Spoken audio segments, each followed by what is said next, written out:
সম্মানিত এলাকাবাসী, মা ও বোনেরা, আসসালামু আলাইকুম ওয়া রাহমাতুল্লাহ। মনে রাখবেন, আগামীকাল রোজ মঙ্গলবার সকাল 10 ঘটিকা হইতে শুধুমাত্র মহিলাদের জন্য তালিম ও দোয়া মাহফিলের আয়োজন করা হইয়াছে।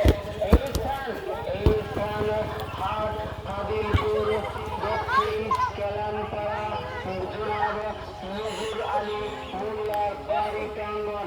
এই স্থান হাট আদিলপুর, দক্ষিণ কেলানপাড়া, মোহাম্মদ